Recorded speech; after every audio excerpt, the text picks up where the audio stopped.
Hello everyone, this is Void Spirit. I'm here to bring you guys amazing fanfiction that you will surely enjoy. But before we start, please subscribe and like the video for more amazing content. Disclaimer is in the first chapter. Arc I, Orcus Great Labyrinth, Part 08. It was a few days after they'd cleared the jungle floor with pitiful T-Rex and suspicious Alaround wannabe, and the rivalry between Kaori and Yu had turned more ridiculous with the passing day. They hadn't only tried to playfully harm each other anymore. Instead, they tried to break their rival in the most agonizing and brutal manner. When Hajime realized that, he quickly put his foot down and stopped them before irreparable harm occurred. Once Hajime had returned the order in their group, they went back to exploring the labyrinth. The next floor would mark the 100th from the one Hajime had started in. Before they delved into it, he decided to make sure his supplies were in perfect order. As always, Yu and Kaori watched him work with unbridled enthusiasm. Though it was perhaps more accurate to say they were more interested in watching Hajime work than in watching his work itself. Today, too, they were sitting right next to Hajime, watching his hand and his face as he worked. Their expression was far too relaxed for how dangerous a place they were in. Besides that, Shizuku still clamped herself and kept her silent, especially around him. Her guilty and conflicted expression was a dead giveaway, telling Hajime that she was still being weighed down by his revelation in Yu's sealing chamber. At least, it didn't affect their group's synergy. Nevertheless, Hajime made a mental note to have a proper discussion with the straight-laced swordswoman later. Having lost all track of time, Hajime had no way of knowing how many days had passed since they'd first met Yu, but she'd been showing him that relaxed expression quite often, recently. She'd clearly gotten used to being around him. But, it was the different matter with Kaori around her. She looked like a ruffled cat whenever Kaori was around him. What a territorial woman. Putting that aside, their attempt at seducing him had reached ridiculous level. Especially when they were resting in their temporary bases, the both of them always stuck to him like glue. When the three of them were sleeping, Kaori and Yu clung to his arms as they slept, and when the three of them were sitting, the two rival girls always hugged his arms. And when Yu was sucking his blood, she'd just hug him from the front. Even when she finished, she'd cling to him for a long time after. She particularly enjoyed burying her face in his chest and rubbing against him. When this happens, Kaori didn't want to lose and would hug him from behind, intentionally pressing her well-endowed tits on his back, making him conscious of her matured feminine body. But see, the problem was, Hajime was still a guy. Kaori and Yu didn't help him at all. After Yu's body transformed like them, she looked sexier. Furthermore, she was actually quite old. He normally couldn't tell due to the way she acted, but the few times her age shone through, she looked so alluring that he had a hard time holding himself back. In addition, Kaori's onslaught with her newly developed figure basically drove him insane secretly. He was able to control himself only because he was aware of the constant danger that surrounded them at all times, but he wasn't confident he'd be able to withstand their temptation once they got back to the surface and they could relax for a bit. If he was honest with himself, he wasn't even sure he wanted to withstand it. Hajime was afraid his restraint would break in the near future. If that ever happens, he would eat the two of them until nothing remains, figuratively of course. Nay, Hajime. You're being even more careful than usual. Why's that? Hajime paused in the middle of his works because of Kaori's sudden inquiry.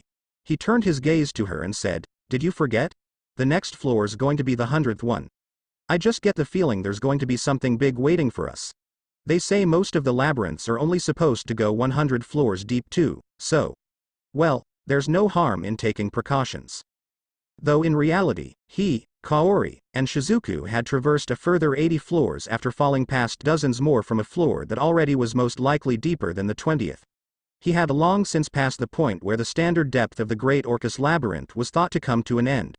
Considering how much deeper they had delved after already falling into the depths of hell, even he could tell he was far deeper than the endpoint of the normal, Great Orcus Labyrinth. Marksmanship, physical abilities, specialized magic, weaponry, and finally transmutation. Hajime had polished his skills in each field to the utmost. His strength was quite formidable as well. Meanwhile, Kaori had polished her supportive ability into the unprecedented level. Shizuku, too, with her swordsmanship. However, the truly scary thing about this labyrinth was that even with their strength, it might still throw something at them that could kill them without breaking a sweat. Which was why Hajime made as many preparations as he could before descending. For reference on just how strong they'd become, Their current stats looked something like this. Hajime Nagumo, age, 17 gender, male level, 7-6. Job. Synergist strength, 1980 vitality, 2090 defense, 2070. Agility. 2450 magic, 1780 magic defense, 1780 skills. Transmute, plus or appraisal, plus precision transmutation, plus or perception, plus or desynthesis, plus or synthesis, plus duplicate transmutation, mana manipulation, plus mana discharge, plus mana compression, plus remote manipulation, iron stomach, lightning field, underwater breathe, air dance, plus aerodynamic, plus supersonic step, plus steel legs, gale claw, night vision, far sight, sense presence, detect magic, sense heat, hide presence, poison resistance, paralysis resistance, petrification resistance, diamond skin, intimidate, telepathy, automatic regeneration, language comprehension. Shirasaki Kaori, age, 17 gender, female level, 91. Job. Priestess strength, 1750 vitality, 1810 defense, 1970. Agility. 1920 magic, 3490 magic defense, 3490 skills. Healing magic, plus blessing, plus miracle, plus 10,000. Heavens.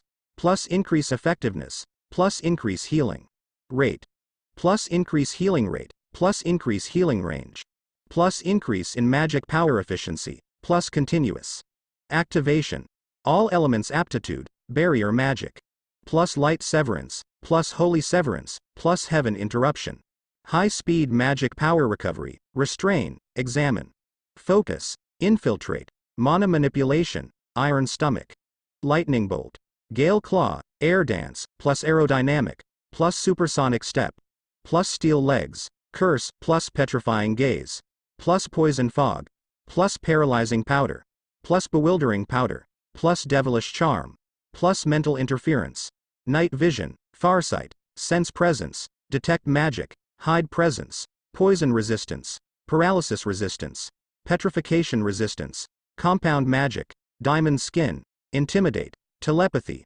automatic regeneration, language comprehension. Yegashi Shizuku, age, 17 gender, female level, 9-2. Job. Swordswoman strength, 1640 vitality, 1860 defense, 1720. Agility. 3560 magic, 1650 magic defense, 1650 skills. Swordsmanship, plus thunderflower, plus flashclaw, plus extreme blade, plus no beat, plus flash draw, prediction, stealth, mana manipulation, iron stomach, lightning field, air dance, plus aerodynamic, plus lightspeed step, plus sword hand, night vision, farsight, sense presence, detect magic, hide presence, poison resistance, paralysis resistance, petrification resistance, compound magic, diamond skin, intimidate, telepathy, automatic regeneration, language comprehension. Though they received new skills with each monster they consumed, they obtained new magic less and less frequently. Boss-level monsters still gave them new magic, but the standard ones loitering around each floor had stopped granting him new spells. Hajime hypothesized that was because they were becoming more and more monster-like in constitution every time their body strengthened itself from eating monster meat. After all, monsters didn't obtain the magic of the prey they killed and ate. However, his theory betrayed Yu's mysterious condition which transformed like them because of drinking his blood. In the end, Hajime stopped thinking about it. He was still a long way to reach the level 100 cap. He still remembered Meld's explanation about the level cap. Unlike Hajime, Kaori and Shizuku almost reached their level cap. Too bad, they couldn't find out Yu's status because their status plates were locked to the owner's signature. Hajime and Kaori openly showed their curiosity about Yu's status after they heard that Yu's level was above 70 before she was sealed in the abyss. Shizuku was curious about that too, but she hid it better and stayed silent like a shadow in the sideline. With their preparations finally complete, Hajime and his girls descended the stairs to the floor below. The bottom of the staircase opened up into a massive open room, empty save for the pillars that dotted the area. Each pillar had a spiral pattern engraved into its stone face. It gave off the impression that each pillar was a massive tree with vines entwined around its trunk. The pillars were all spaced evenly apart from each other, and extended all the way to the ceiling 30 meters above. The ground was unnaturally smooth, as if it had been paved. All in all, it was a very majestic room. Hajime, Yu, Kaori, and Shizuku took a step forward as they marveled at the room's design. The moment they stepped inside, the pillars in front of them began glowing faintly. The four of them instantly returned to their senses and warily observed their surroundings. Starting from the pillars nearest to them, each set began glowing one after the other. Hajime and his girls instantly raised their guard, but after a wee, nothing more happened, so they carefully continued forward. They were on alert for any sign of enemies. After about 200 meters of walking, they found themselves staring at the opposite wall. Set within it was a massive set of doors. The 10-meter-tall pair of double doors also had something engraved into them. There was a heptagon carved into each, with a peculiar pattern adorning each vertex of the shape. Well, that's quite the impressive entrance. Do you think this is where the Maverick lives? Yu responded. It really looked like the kind of room that'd have the last boss in it. Though none of their perception skills were picking up on anything, Hajime's instincts were screaming at him nonetheless. It's dangerous to go any further, his instinct told him. Yu, Kaori, and Shizuku felt it as well, and cold sweat beaded on their forehead. Well, if it is, that's just perfect. That means we've finally made it to our goal. Hajime pushed down his instincts and put on his usual fearless smile. No matter what was ahead, they had no choice but to move forward. Yeah. Yu and Kaori responded at the same time before they glared at each other in a short while. Then, they turned their glares at the double doors. Shizuku said nothing. But, the way her hand gripping the handle of Reikiri, lightning cutter, tightly showed her tension. They stepped forward simultaneously, walking past the last pair of pillars. The moment they cleared them, a massive 30-meter-large magic circle appeared in the air between them and the door. It pulsed malignantly as it shot out gouts of dark red light, which was eerily similar with the monsterized humans' mana in their group. This kind of magic circle was very familiar to Hajime. He could never forget the magic circle that was responsible for trapping his class on the bridge and ultimately sending Hajime hurtling down into the abyss. However, this one was 3 times the size of the one that had summoned the behemoth, and the inscriptions on it were far more complex and precise. Crap. That size is no joke. We're seriously up against this place's last boss? Don't worry. We won't lose. We have crawled down our way here. There is a snowball's chance in hell we're going back. We will win. Hajime's smile understandably faltered a little, but the determined expression on Yu's, Kaori's, and Shizuku's faces remained unshaken. Yu and Kaori tightly squeezed Hajime's arms while Shizuku crept closer behind him. He nodded in response, and smiled wryly as he watched the magic circle finish its summoning. Finally, it let out one last incandescent burst of light. Hajime and his girls covered their eyes to preserve their sight.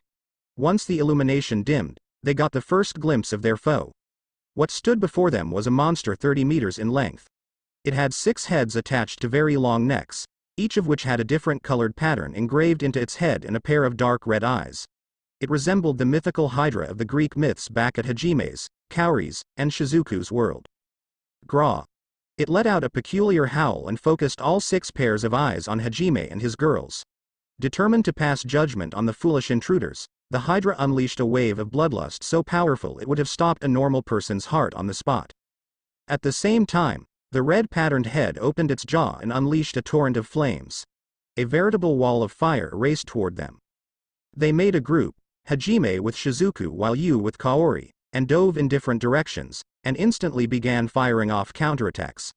Hajime pulled Donner Schmidt's trigger, and a small spark ignited the blastric inside the bullet, which passed through an electrically charged barrel and accelerated toward the red-patterned head. The bullet slammed into the Hydra, blowing the red head clean off. As he struck a triumphant pose, the white head let out a long screech, and white light began enveloping the destroyed red head. Then, like a tape rewinding, the red head flew back through the air and reattached itself to the Hydra's neck. So the white head's the healer. Shizuku took a mental note at that and dashed forward in inconceivable speed, planning to cut the white head. At this moment, Yu's ice spears sheared the green head off. Before the white head restored that one too, Shizuku appeared before it and did the Iijutsu, the quick draw technique, severing the white head. A split second later, she returned back to her previous position, standing with her sheathed sword ready beside Hajime. From the other side, Kaori sent her lightning bolt to the separated white head, destroying it without giving the Hydra a chance to reattach its severed head. They had experienced enough bullshit as they crawled down here. The centipedes that could separate their body were telling them that not all monster within this dungeon would die by simple beheading. Just like that, the Hydra lost its important head, depriving it of the means to heal itself. Then, Hajime and his girls brutally rained attack after attack without giving the abnormal monster a chance to counterattack. In an anticlimactic way, the last boss was defeated. If it was only Hajime alone, or even being added by Yu or Kaori, it would come out as a drawn, long battle with heavy drama, angst, and do-or-die situation involved. However, it was different when 4 abnormal beings, they couldn't be called normal anymore. Not even Yu could be called a vampire after her transformation, working together. They waited and watched the headless Hydra carefully for a moment. When they were sure it wouldn't wake up suddenly, they then relieved their tension and stared each other in the eyes, grinning widely in elation. Even Yu spotted a small smile on her face. At that moment, Yu and Kaori seized each other in the split second before they dashed in Hajime's direction. The boy was caught off guard when they slammed into him and hugged him tightly while glaring at each other. As the vampire queen and the demonic priestess glared at one another, only Hajime realized that Shizuku kept her distance from them. She had a conflicted expression as she gazed at the group hug. I need to sort everything out with her, I guess. That thought flashed in Hajime's mind before he ushered his girls into the door behind the corpse of Hydra. It was the time to pay a visit into the abode of Maverick, and he dearly hoped there would be a means to leave this abyss in the Maverick's place. Let's rewind the time and see what happens with the group of the transported students for a moment. The same day that Hajime and Kaori fell into the abyss, Meld took the remaining students and the unconscious Kuki and Shizuku to the surface. They didn't immediately return back to the castle but staying at the inn for the night. Meld thought it was the good choice in the meantime since the student seemed shaken by what happened. Never he thought that Shizuku would wake up sooner than expected and dived back into the Orcus Great Labyrinth to find Kaori. The news of Shizuku's departure was another heavy blow to the morale of the transported student. They began doubting if what they did was correct. Their unity, which was rallied together by Kuki's lead, became fragile. But, the main heavy blow that shattered their beliefs was when Kuki regained his consciousness and found out both of Kaori and Shizuku had disappeared. It was like the hero had turned insane.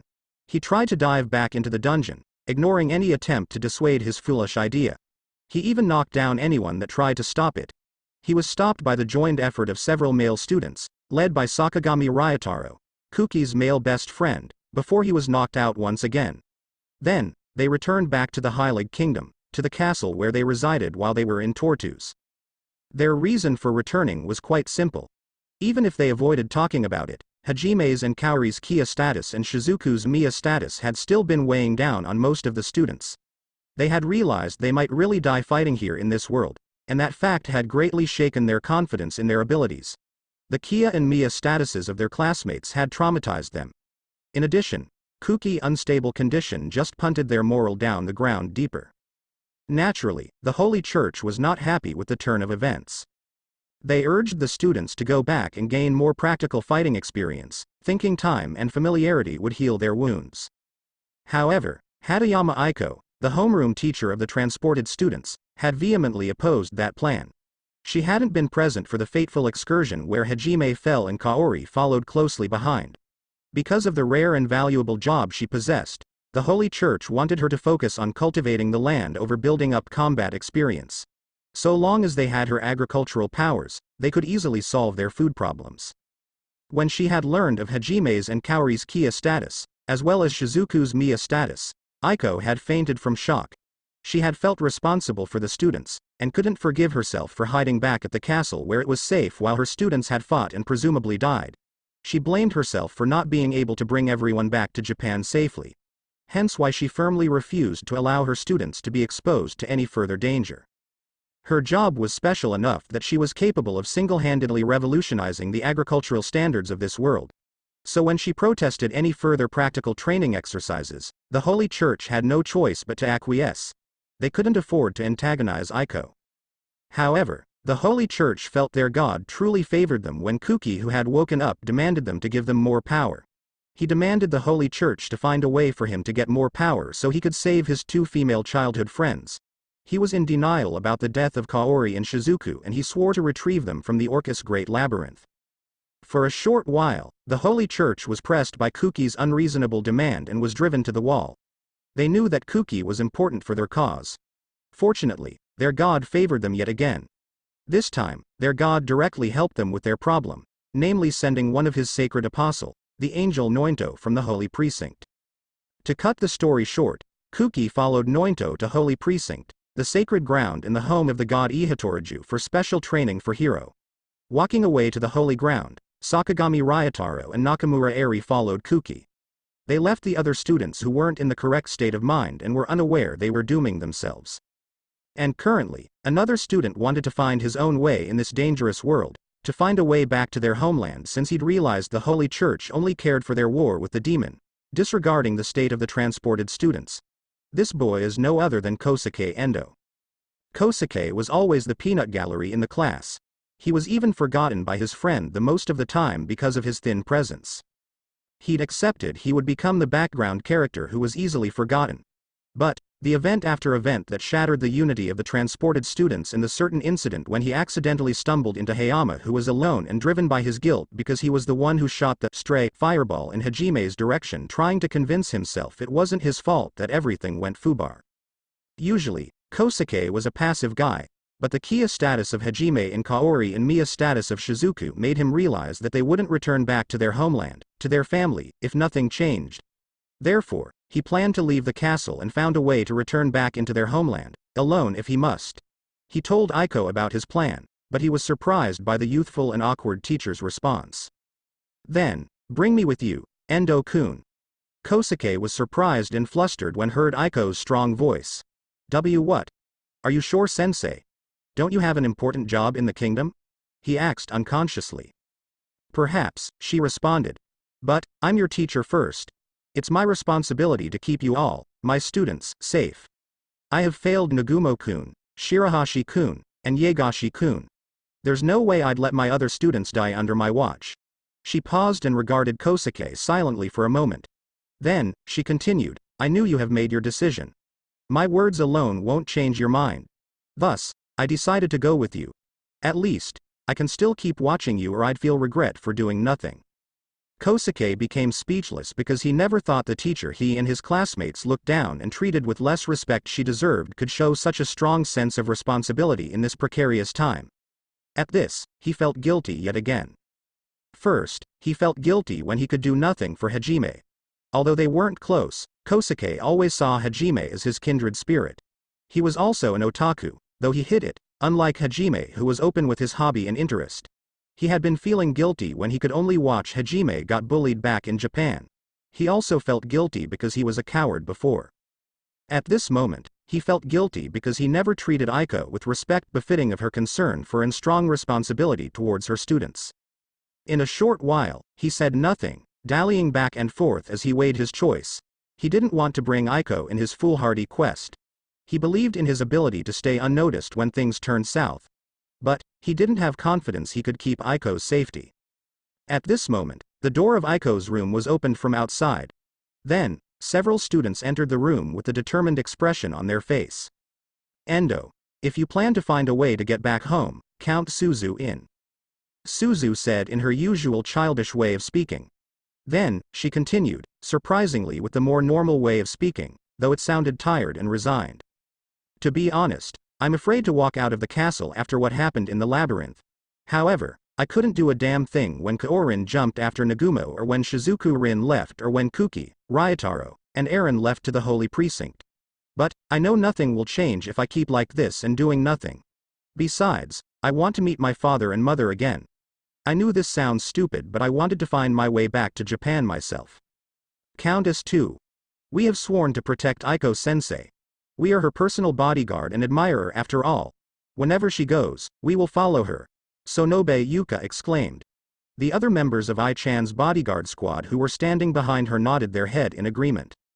The Ai-chan's bodyguard squad was started when the Heilig Kingdom assigned several knights as Aiko's bodyguards while she was assigned to help the agriculture of the kingdom. Incidentally, The knights assigned to guard Aiko had also tried to convince the students to remain at the castle, but the students hadn't taken kindly to that at all. There was a reason the students mistrusted the knights, and that reason could be summed up in a single sentence. Like hell, we're going to let some random nobody take Ai-chan from us. The students were more worried about the knights assigned to guard Aiko than they were about meeting bandits or monsters on the road. Their fears weren't entirely baseless. Every knight assigned to Aiko was oddly good-looking. And in truth, the kingdom was hoping to tie Aiko down to their country, so the knights really were a trap. The student that had figured that out had shared the information with everyone else, which was why they'd formed Protect Ai-chan from the Hot Guy Troop Defense Force. After the tragedy in Orcus Great Labyrinth, the students had now been separated into 3 groups. Kuki's group that left to Holy Precinct, the group that chose to remain in the castle, and now the group that would serve as Aiko's bodyguards. The de facto leader of Protect Ai-chan from the Hot Guy Troop, henceforth called Ai-chan's bodyguards, was Sonobe Yuka. Her friends, Nana Miyazaki and Sugawara Teiko, along with Atsushi Tama and his friends Aikawa Noboru, Nomura Akito, and Shimizu Yukitoshi made up the entirety of their 7-person group.